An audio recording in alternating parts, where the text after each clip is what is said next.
ये देखिए बिजली महादेव की पहाड़ियों का व्यू कितना सुंदर है। ये देखो पहाड़ियाँ, अभी तो घास सूख गया है, नहीं तो हरियाली ही हरियाली है। तो ऊपर टॉप पर बिजली महादेव का मंदिर पड़ता है, जो यहाँ से दिखाई नहीं देता है, इसके बिल्कुल सीधे ऊपर है।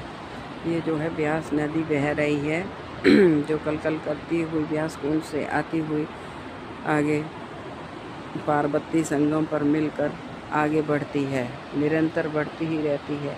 जैसे ये नदी बढ़ रही है, इसी तरह से हर व्यक्ति को निरंतर आगे ही बढ़ते रहना चाहिए। नदी से हमें ये सीख लेनी चाहिए कि हम इसकी तरह हर बाधा को, हर रुकावटों को दूर करते हुए अपनी मंजिल की ओर बढ़ते रहें। मंजिल तब तक नहीं मिलती है जब तक हमारा इरादा और संकल्प पक्का नहीं होगा। इन पहाड़ों की तरह ऊंचाइयों को छूना चाहिए, हमें ऊंचाई पर बढ़ते रहना चाहिए। अगर हम अपने इरादे और संकल्प को मतलब पक्का इरादा पक्का रखते हैं कि हमें ये कार्य करना ही है, तो हम ज़रूर उस कार्य को पूर्ण करते हैं। अपने इरादों को नेक रखते हुए अपनी सोच को अच्छा रखना है, अच्छा कार्यक्रम बनाना है। इसमें भगवान भी आपकी सहायता करते हैं और निरंतर आगे बढ़कर प्रत्येक व्यक्ति को इस सोच के साथ आगे बढ़ना चाहिए और उस व्यक्ति को जीवन में कभी भी कोई भी चीज़ की कमी नहीं रहती है।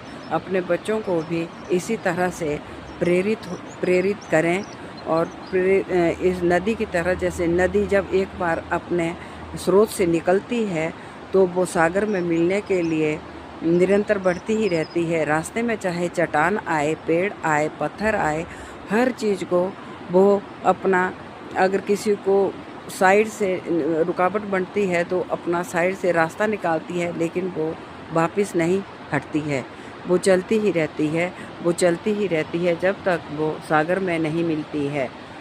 जब वो सागर में मिल जाती है तो वाष्प बनकर फिर वो ऊपर उड़ती है और उड़कर एक चैन के द्वारा फिर वो उसमें प्रोसेस में मतलब लोगों को चलते हुए पीने का पानी देती है, सिंचाई योग्य पानी देती है, फसलें लहलाती है, खाने का योजन करती है। मतलब हर चीज़ उससे अच्छी ही जुड़ी होती है, सबका फ़ायदा ही फ़ायदा होता है।